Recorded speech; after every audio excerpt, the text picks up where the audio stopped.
Sometimes it feels like the sun will never rise, like the birds will never sing again.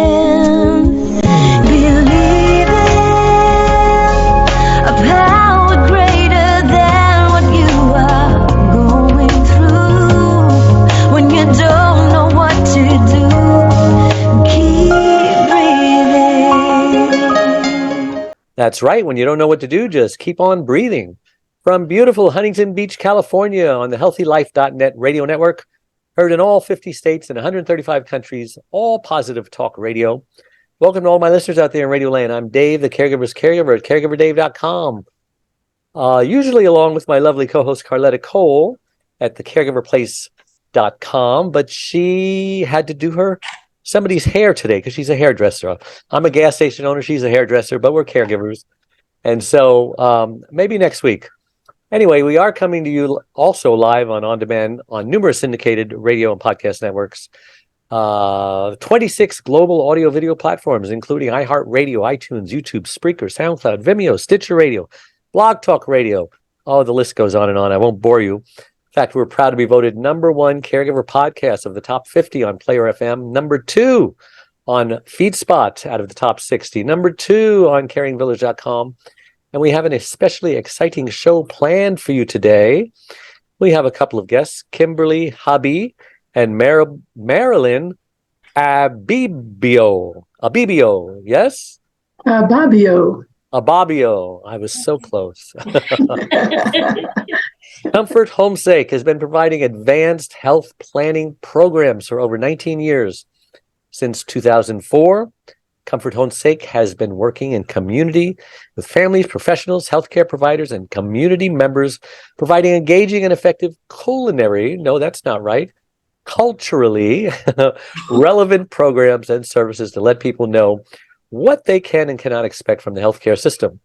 Our approach is to create space and allow participants to express their beliefs and questions about managing a chronic disease, dealing with a serious illness, or facing end-of-life issues. Our training modules include serious illness conversation, starter, advanced directive completion, soul injury, transcendental beliefs, shout loud, cannabis and health. Our services include volunteer training, friendly visits, meaning and legacy. I'm just going to stop right there. That's a lot of stuff, and I don't want to take anything away from what they need to explain, because they do a lot, and I'm honored to have them on the show. And I just want to take last week's guest and thank them, Mary Moreland, the author of the book Gap Between Loving and Supporting Someone with Alzheimer's. And just a reminder, you can watch or listen to that interview and all our interviews on our membership website, caregiverdave.com, or any of our other 26 global networks that I mentioned earlier, iHeartRadio, iTunes, etc. All right. Enough of that. So guys, so great to have you on the Caregiver Dave show. I always like to ask my guests, just who is Kimberly Habi? We'll let you go first. And Marilyn Ababio. Did I say that right? Ababio. Ababio. Okay. That's going to be an issue. The whole show, I predict. And why were they placed on this earth? You first, Kimberly. Yes, I am Kimberly Habi. I am the administrative coordinator as well as volunteer director for Comfort Homesake. I handle a lot of the volunteers for the Friendly Visit and the No One Dies Alone program, as well as help to assist Marilyn to build the foundation. And Marilyn, how does she help you assist the foundation? Why were you placed on this earth? Yeah, I love the question. I love both questions. The first question, it has to do with a spiritual calling. I am really doing this work from a spiritual place in the core of me. And the reason why Kim and I are working together is because she too has a sense of spirit and integrity, and she does the best for people that she can possibly do. And therefore, we try to meet a high standard because we're coming from a place of love. Great. Now, the word spirit and spiritual has so many meanings these days. What is your definition of spirituality and faith? Where is your faith coming from? your background? I would say I am going to say I'm not really a particularly religious adherent. That when I say spirituality, I am speaking globally about a source, whatever source name you choose to use.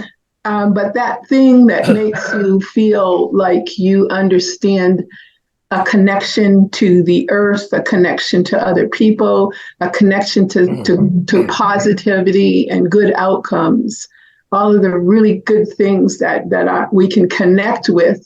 And you can even say at the quantum level, what makes you feel good, those things. So that's how I think we all have a common place and a connection, no matter what you name those feelings that you have. Okay, and we don't want to turn off anyone in our audience. So that includes God, that includes the higher power, and that includes Source, Creator. Allah, lots of names. All right. So besides what I read in your introduction, just who are you guys and what do you do? Okay, well, we are Comfort Homesake, and we are a 501c3 nonprofit organization, and we deal with clients that are dealing with a serious illness or a debilitating disease or facing end of life. Give me an example of who one of your clients are and what type of issues they would, first of all, find you, because they got to find you, and then, seek your help. Let me do that. Mm-hmm. All right. I love talking about our clients because I really do love them, and the volunteers that connect with our clients. So clients who are managing a chronic disease, we often meet them in community-based training sessions where we go into senior centers, we go into assisted living places. We work with hospice organizations. Support groups? Hospitals. Support groups? Yeah, support groups. And we go into these places well prepared. And so we have usually handouts and way that people can contact us or refer us to other people. So when we're talking to people who are managing a chronic disease, we often talk about self-care and healthy lifestyle, healthy eating, and to avoid opioids and things like that for pain management. For people who have a serious illness, we often provide a friendly visitor, be it a phone call, a Zoom, or in person, so that we can begin to connect with that individual's sense of self at a time when a disease process is usually taking our energy and our, and then for the end of life care, we do our end of life vigil, which is end of life doula work.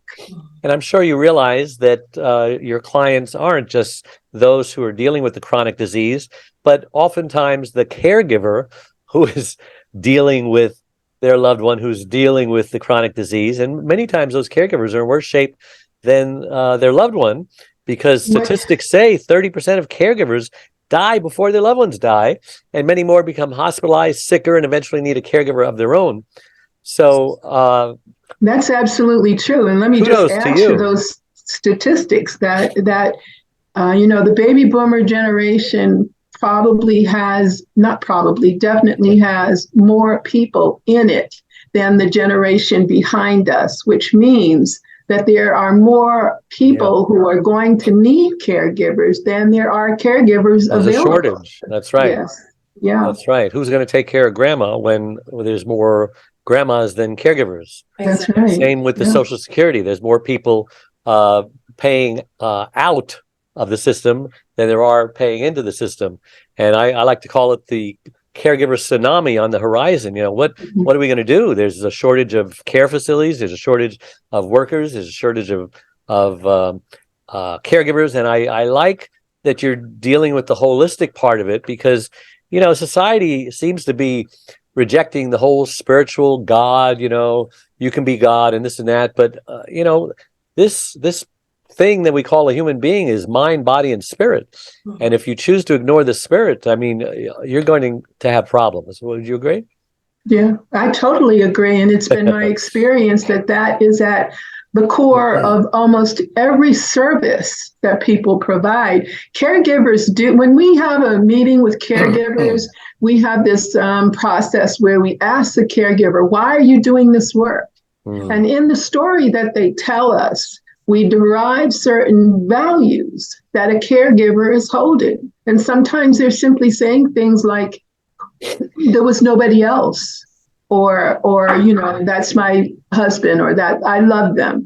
So there are very, very high values that keep people doing this really hard work as caregivers. Yeah, it's not necessarily their passion or their joy or their decision. They were drafted into this like they were drafted into the army. And a lot of times they're not doing very well and they hate it. And they become resentful and bitter sometimes. And that's how the burnout happens. And most of my audience are burned out caregivers. So anything you could say that could help them deal with that. First of all, a lot of them are in denial that they need any help, right? I mean, the problem I find with caregivers is that they don't need any. I can do this myself. Hey, you need any help? No, I got it. And why are they so hesitant to even ask for help or even contact you and ask for help? I think sometimes it's because of guilt of someone stepping in to do what they're looked at to be doing. I think sometimes it's a sense of pride. Nobody can take care of my parent like I can take care of my parent, or my child like I can take care of my child. So it's a number of things that play into effect here. Yeah. And they're right. Nobody could take care of them as good as you can. However, you don't need to be a perfectionist to watch somebody's loved one. You just need to adequately be prepared so that you can take the break and give you the rest and the vacation or the day off or the week off or the weekend off so that you can recharge your batteries and come back refreshed. Exactly. Yeah. Very often that message it's not heard as much as often as it needs to be. And, I had the experience of taking care of one of my children who had cancer for 7 years. And that was a young child, right? Yeah. Well, he was a teenager. Wow. And I have to admit that I was mentally and physically locked into it in such a way where you couldn't pry me away if you tried. Sure. And so, and it was this false idea that I was doing something that nobody else could. But very often, to be honest with you, other people could have done some of that work because the hospital sent me home with IVs, a drip. I mean, a lot of medical equipment that I would have loved somebody else to have handled. So I just wanted to be in charge of love, but it didn't work out that way. Yeah. Boy, you spoke a mouthful of truth there. So let's talk about your Comfort Homesake, which is who started the company, by the way, and what is it that you what's your mission statement? Everyone likes to talk about a mission statement. Well, I should answer that question because after the passing of my son, the person I was just talking about, our family decided to start Comfort Homesake so that other families who had a loved one in a hospital, in the emergency room, could be better prepared than we were. We had no idea what to expect, and we were disappointed in what happened. And so we decided to start Comfort Homesake, whose mission is to increase national awareness about aging and advanced healthcare planning through education, training, research, and advocacy, ... until every family is prepared. Now, Now, do you get grants from the government, or I mean, what kind of help do you get to go on with your business? Was that a chuckle? It's kind of a chuckle, and I'm just going to go on a little rant. I'm checking the time. Because you have 4 minutes till we're up on a break. Okay, thank you. But it's just really how difficult to get funding, because this is core work. It's the kind of work that a healthcare system is not designed to pay for. They're designed for income, not putting money out. And in spite of all the equity that they say that they are trying to create, they don't want to spend any money. Yeah, that sounds familiar, doesn't it? Yeah. I'm involved in hosting caregiver mastermind coaching and wellness retreats in Acapulco to try to get caregivers to get away. And, many caregivers, the vast majority of them are broke and they can't afford it. And even if they could afford it, I can't get away. I can't leave anyone with my loved one, But the trick is I'm trying to get people to, companies and wealthy individuals to donate and send a broke caregiver to Acapulco. And, it's difficult to get donations for anything today, for anybody, for any purpose. Would you agree? Yeah. I think people want to see things in place. However, they don't want to have to pay for it or donate to it. Yeah. But I've also found that when you give away free things, you put a value on it of what they paid for it. If they paid nothing, you're lucky they even show up. Many times I'll give a initial free coaching session, and sometimes I can't even give those away. But if they spent, $50 on a coaching session, man, they'll be there. If you had a doctor appointment and you didn't feel like going that morning, but you suddenly realize that they're going to charge you $80 whether you show up or not, you're going to get out of that bed. You know what I mean? Because you got skin in the game.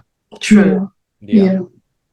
Well, I don't, we can talk about it more after the break, but I would just like to hold up our volunteers who do a ton of work.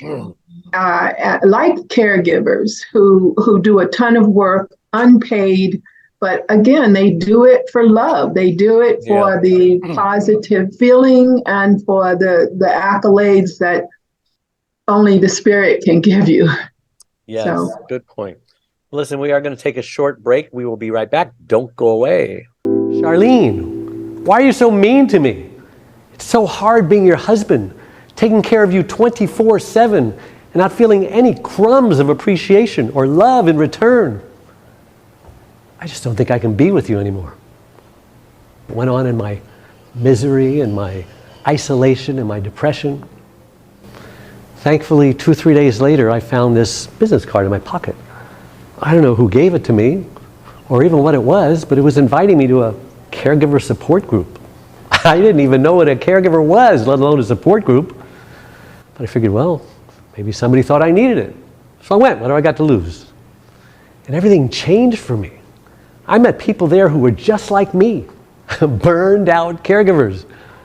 I learned that if I didn't put my oxygen mask on first, I couldn't help anybody. I'm here in what I like to call the caregiver villa, because this place is a perfect prescription for caregiver burnout. I try to bring as many caregivers here as will come. Caregivers, it's like you can lead a horse to water, but you can't make them drink it. They don't want to ask for help. They want to give until there's nothing left to give, and then they burn out. So I'm trying to stop that. I have an online program. You can call, you can contact me at caregiverdave.com, and I can share with you the program that we have for each individual group of people, because no two needs are alike. Whatever you're going through. And I've been living this life of caregiving. That's the difference. And I want to encourage every business and individual out there who has a need in this area, so that you and I together can help caregivers survive.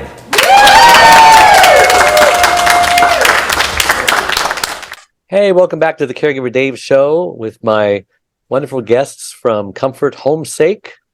And let me see if I can remember their names. Kimberly Habi and Marilyn Ababio Yes. Oh, I did it. That was a great job. Thank you. There's hope for me yet. So, you have classes that you do, right? How, where, when do you do these classes? How do people sign up? What are the topics of these classes, etc.? Well, we have several classes. The one where And are they online or are they in person? There are some online. There are quite a few online, but most of these will be in person. They're caregiver training. What city? And there'll be Alameda County. So we're looking at Fremont, Hayward. California. Yes. Okay. Northern California. Northern California. All right. Yes. And they're going to be caregiver trainings focused on the caregiver. Of course, the patient is welcome to join, as well as our volunteers that are out there that are also doing the work. And we're presenting on just caregiver, self-care, self-awareness, and burnout. Very important topics. And those in different parts of the country and world, and Canada and Great Britain, they can kind of participate as well on Zoom, maybe? Yeah, we would invite people from all over the globe to join us, particularly on March 8th.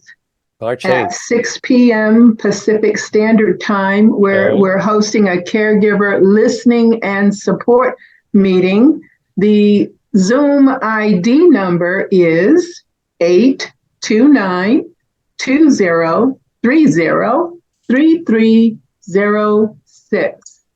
Again, that is our caregiver listening and support Zoom meeting, March 8th, 6 p.m. Pacific Standard Time. ID number 829-2030-3306. Got it. And what is the first topic you're going to be talking about on March 8th? Well, we're going to be talking about caregiver burnout. We're going to be talking about caregivers and mental health, good mental health. And what does that mean? What does it look like? And in different cultures. That's one thing that Comfort Homesake is well known for, the fact that we do training in Chinese, Mandarin, Cantonese, Spanish, Korean, Vietnamese, and Punjabi. So we have quite a few modules that we use with different communities, and we have come to know that communities have different ways of looking at things, but there's also a big similarity when it comes to caregiving. People step in and do that work. Which one of you is multilingual like that and speak all those languages? Oh, I'm English. I have English and a little Spanish, but we what are we talking about? Artificial intelligence, a machine that does this?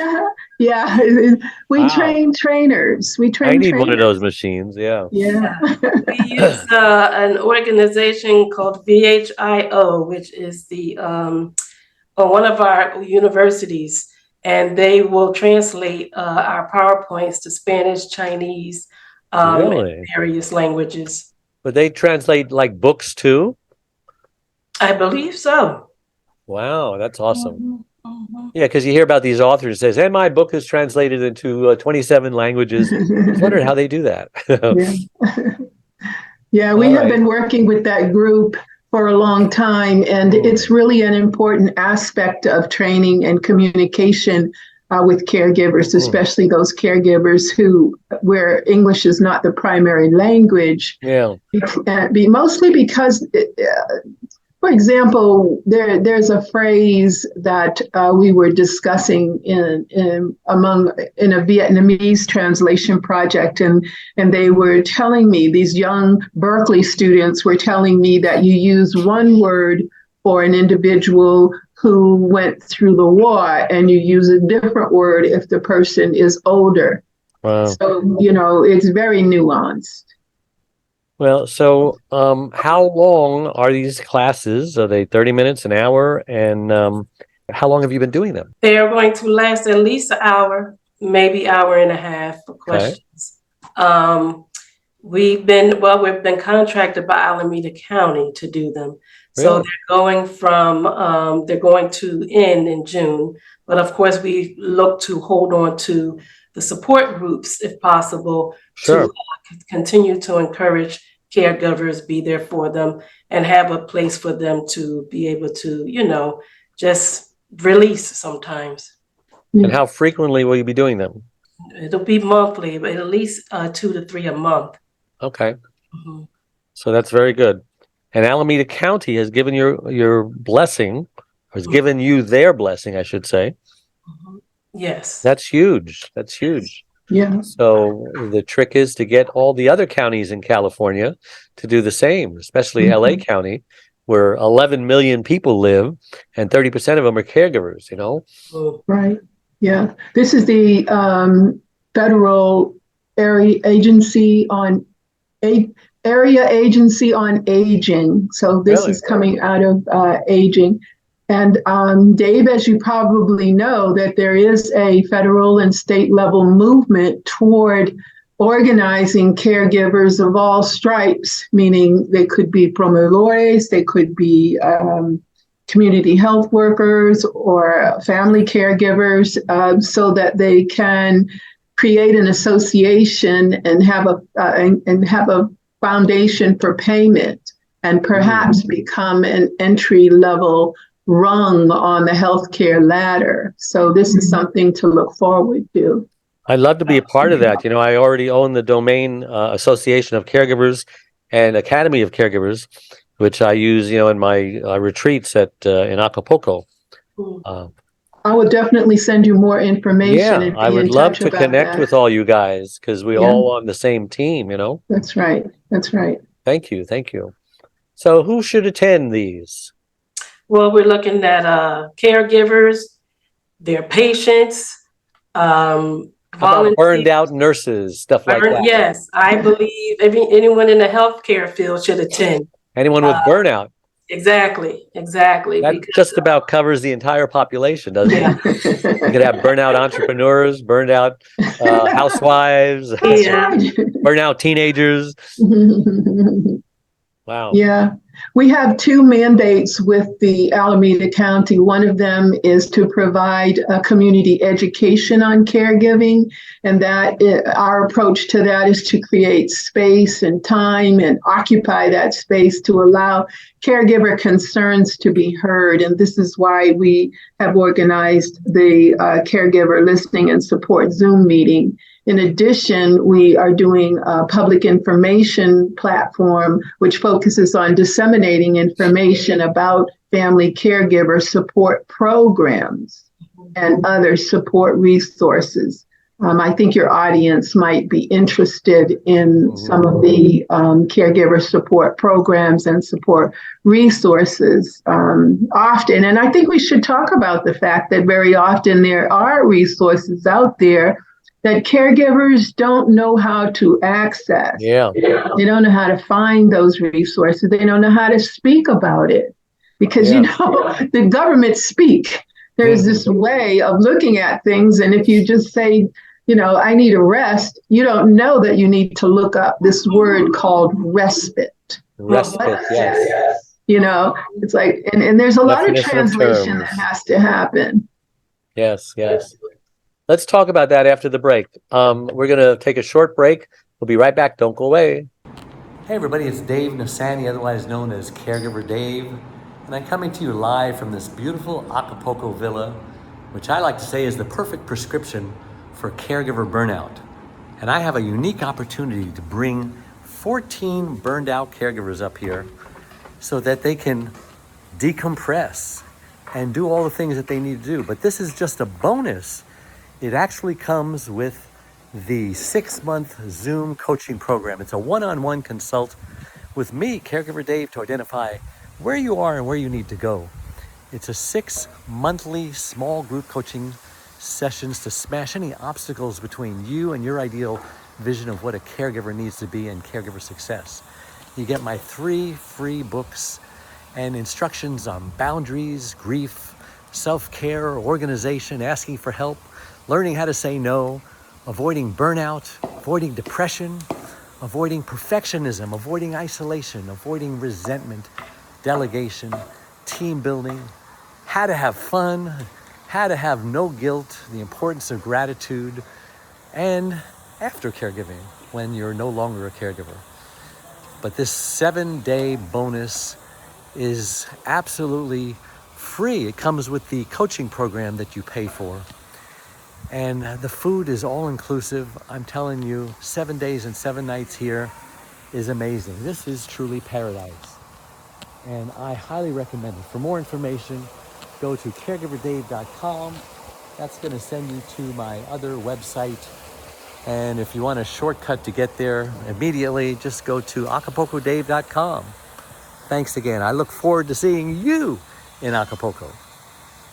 And we're back on the Caregiver Dave Show, and we're talking about, what are we talking about? We're talking about burned out caregivers and who is Comfort Homesake with Kimberly Habibi. No. Habi, you got it there. I said it right the first time. And Marilyn Ababio. Wow. Yes. You're getting good.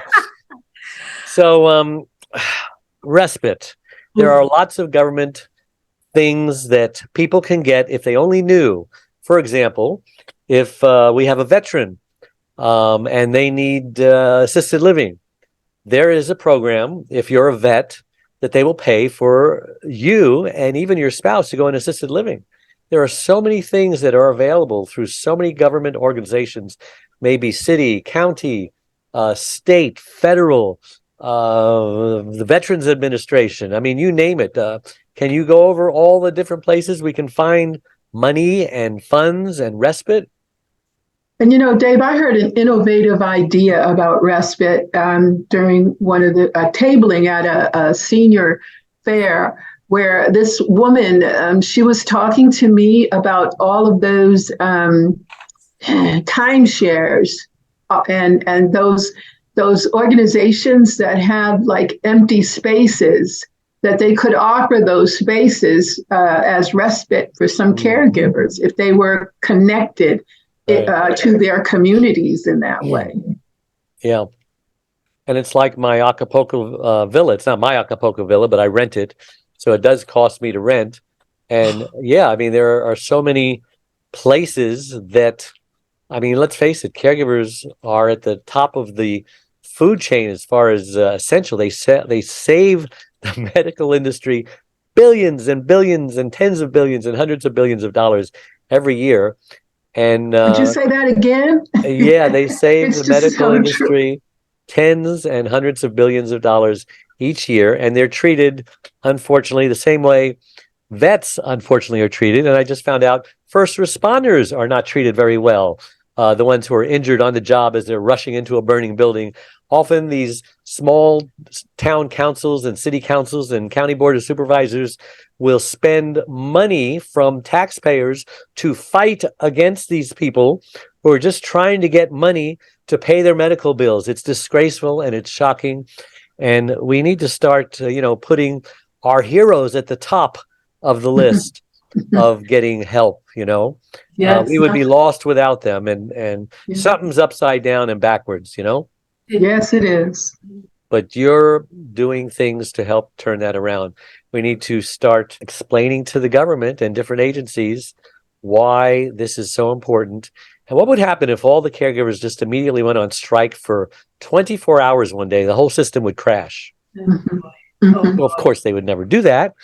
They should do it just to teach someone a lesson. But I'm afraid people would die if they did that. Well, I'm just tagging on to your point, because a lot of times the way that caregivers get, I'll say, roped into this, some of them could just be visiting patients in a hospital, and on discharge day, it's like, who's going to take you home?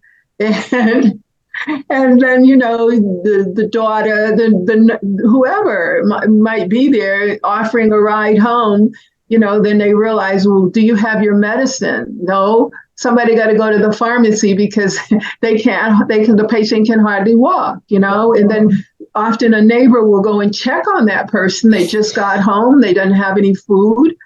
Who's going to take the trash out? I'm just talking about all of the wonderful things that communities do to help people when they know that there is a need.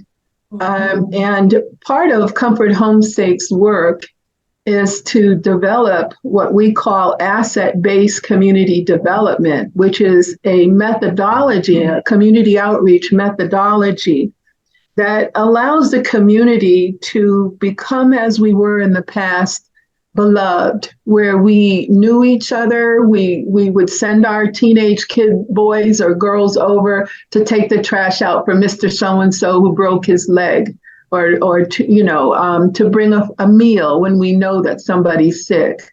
Churches and other groups still do these kinds of things, but it feels far between.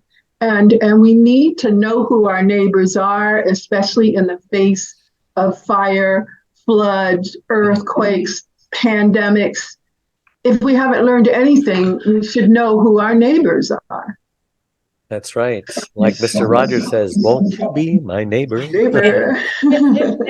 the Bible says, you are. who is your neighbor? And he tells a story about the Good Samaritan, those that should have reached out to this man, a priest and a Levite, and it took a despised Samaritan to put him on his donkey and take him to a hotel and give the guy, a couple $100 and say, here, if it's more, I'll catch you when I come back on the other side.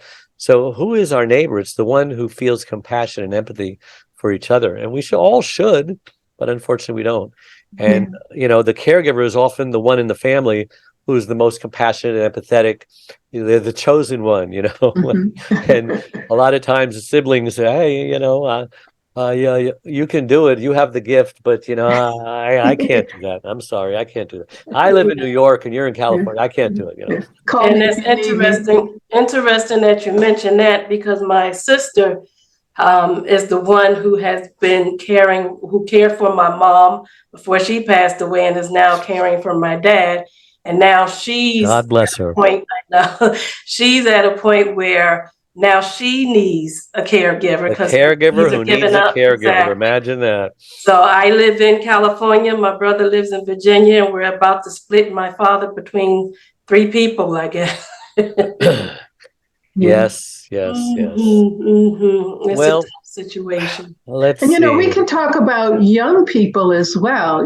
Sometimes young people, even high schoolers, are doing caregiving. That's right. So that's right. There are 8 million caregivers under the age of 18 in California. I'm sorry, not in California, in the nation. Yeah. And oftentimes, they're not protected under the labor laws. They don't get a 30-minute meal break. They don't get the 20-minute, rest twice a shift, because it's like a lot of times they don't even go to school because they wake up and their parents say, sorry, you got to watch grandma today. You're not going to school. And unfortunately, yes, you're right. There are many, many teenagers. And, some of you might have been a caregiver as a teenager yourself, if necessary, to your grandparents or someone who was living at home. So what do we do about these teenagers who are really doing an adult job? I mean, it's good training for them, because we know they're probably going to either become a caregiver when they get older or absolutely hate it when they get older, one or the other. Yeah, they should be rewarded. They should be rewarded. Yeah. Sure. And you're bringing up something, the word competency comes to mind, because if I knew then when I was caregiving what I know now, I could have done a much better job, even with all the love that I had, meaning that I think that caregivers could learn more about what they're trying to accomplish with their loved one, and in the process learn to care for themselves more as well, to understand that when they're burned out and in a bad mood, they're not creating the environment for their loved one that they might want to. When their loved one sees them crying or abusing drugs and alcohol, their loved one understands that they're just stuck there because of me. There's a lot of exchange that happens that we're not privy to, but I think that the idea of training caregivers to do that job and to care for themselves is very important. And it also leads to qualification for the government to pay for that level of service. Yes, and I think our school system has let us down in a way. There ought to be classes, similar to home ec on, how to make a grilled cheese sandwich so you don't starve to death, and which they have that. But how about how to balance your checkbook? How about how to become a caregiver? How to just take care of someone, who's in need. And many people don't even realize they're caregivers. It might be a neighbor, an elderly neighbor who you've been watching for weeks, go out and pick up the newspaper on his lawn every day. You can see he's struggling. So, hey, let me get that for you, and next thing you know, you're inside and you see that he can't reach the breakfast. Here, let me get that for you. Next thing you know, you're taking him to his doctor appointments, and next thing you know, you're like, oh my gosh, I'm a caregiver. When did this happen? And so they say that 30% of the population care. I think it's much higher than that. It could be as high as 50%. And I believe that everyone is eventually either going to become a caregiver or need a caregiver. There's no escaping it. That's why there needs to be some teaching. I wish I had some training when I suddenly became a caregiver on September 1st, 1996, when my wife was suffering from a 4-day headache that turned into a stroke. She lost her speech, became paralyzed on one side, and instantly my world turned upside down. And for the next 2 or 3 years, I was in the grief process. So was she, and we didn't know what was going on. We almost broke up. But I finally went to a support group and realized that, I had to take care of me first. I had to put my oxygen mask on first, and things started getting better. She started becoming her old self again. Our love was rekindled. And I realized that, hey, there are other caregivers out there who are suffering just like me. And I became Dave the Caregiver's caregiver. Started writing books, started speaking on stages, speaking on television, doing caregiver wellness retreats now, have caregiverdave.com online support. And I'm doing what I can. And thank God that you're doing what you can. And that's true, because as a child, you don't ever think, something's going to happen to my parents one day. That's right. And I'm going to have to take care of them. It flip-flops. Yeah. So we can all benefit from some caregiver training, like you said. Absolutely. So I hope someone from the school Board of Education is listening. Listen, we're going to take a short break. We'll be right back. Our last break. Dave Nasani, the Caregiver's Caregiver, has just released his 6th book entitled It's My Life Too, Thrive to Stay Alive as a Caregiver. It was specifically written for caregivers who know they should be putting their needs first, but just don't know how. Dave is the sole caregiver to his wife, Charlene, since 1996. He knows firsthand what caregivers are going through, because he is one. He now speaks all across the country, offering caregivers his amazing caregiver support package. Even the airlines tell us that in the event of an emergency, to put your oxygen mask on first, before you help your child with their mask. They know that those who don't heed their advice often black out, thus becoming unable to help either themselves or their child. And caregivers are exactly the same way. It's My Life Too, Thrive and Stay Alive as a Caregiver will help caregivers who are neglecting their sleep, diet, and social life and learn to put their needs first. Pick up your copy today or buy one for your special caregiver, on sale everywhere and at caregiverdave.com. And we're back on the Caregiver Dave Show. And we are wrapping it up with my 2 guests from the Comfort Homesake. Again, it's Kimberly Habi and her partner, who is Marilyn Ababio. Ababio. Yes, I would like to say, along with the Zoom session that Marilyn mentioned, we are about to host our first session at the Mystique Senior Center in Alameda, California. The Mystique, is that what you said? The Senior Center? Mystique Senior Center. How do you spell that? It is MASTICK. Mystique. That's an unusual word. What does that mean? That's a good question. I would say. Is it the name of a city or something? It almost sounds like Majesty, but it's actually at 1155 Santa Clara Avenue, Alameda, California. All right. How big of a place is it? How many are you expecting? We're expecting at least, it holds at least 40 to 50 people. All right. Mm-hmm. Well, hopefully you'll have to get a bigger place. Yeah. And then our next one after that will be at the J-SEI Inc., J-SEI Inc., and that will be at 1285 66th Street in Emeryville, California, and that's on April the 13th at 10 a.m. That's great. Now, have you guys written any books, or how can people find out more information? You have a website? What is it? Yes, we have a website, and that's www.comforthomesake.com. Again, that's www.comforthomesake.com.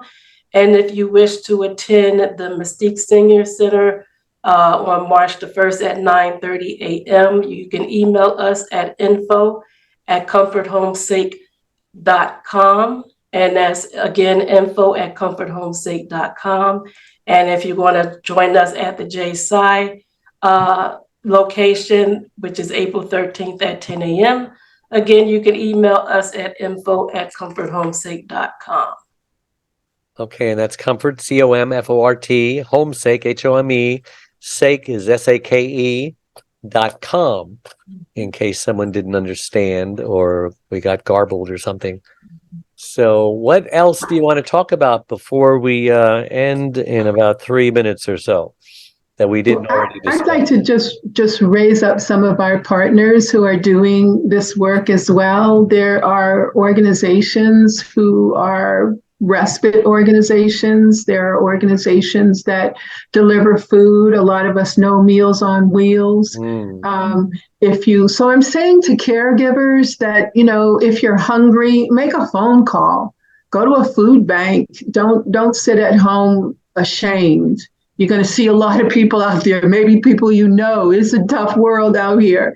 Yeah. And also, and if you feel like you're going crazy, get in touch with a support group, really, because kind words can do a lot for your heart and for your head.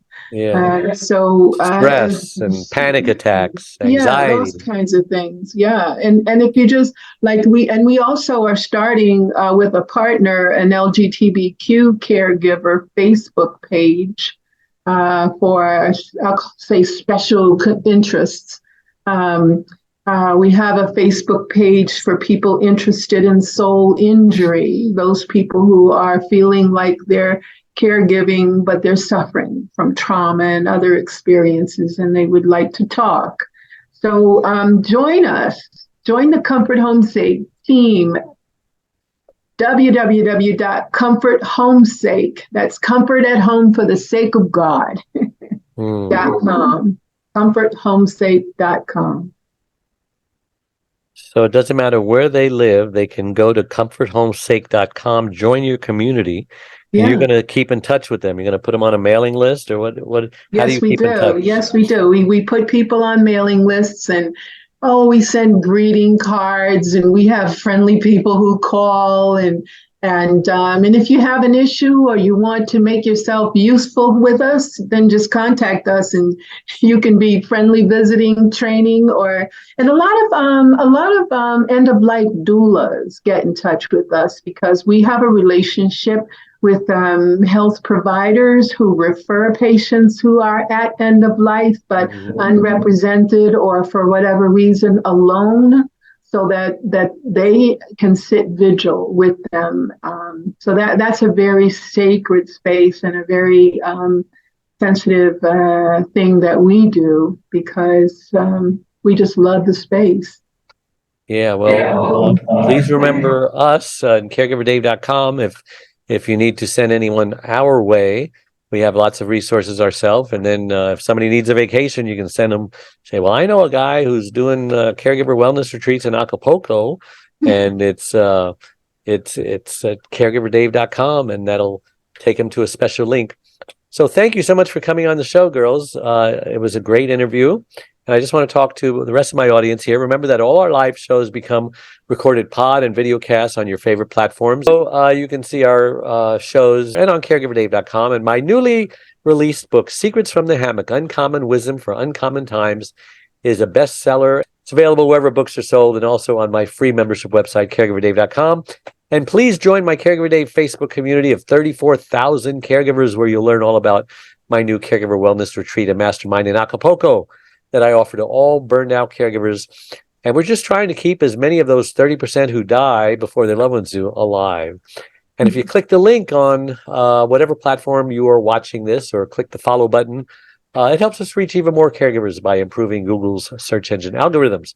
So thank you again to all my listeners out there all over the world for tuning in every Wednesday and making us the #1 caregiver podcast on the internet. So until next time, same channel. May God richly bless you. Bye-bye. Sometimes it feels like the sun will never rise, like the birds will never sing again. Keep breathing, take it in.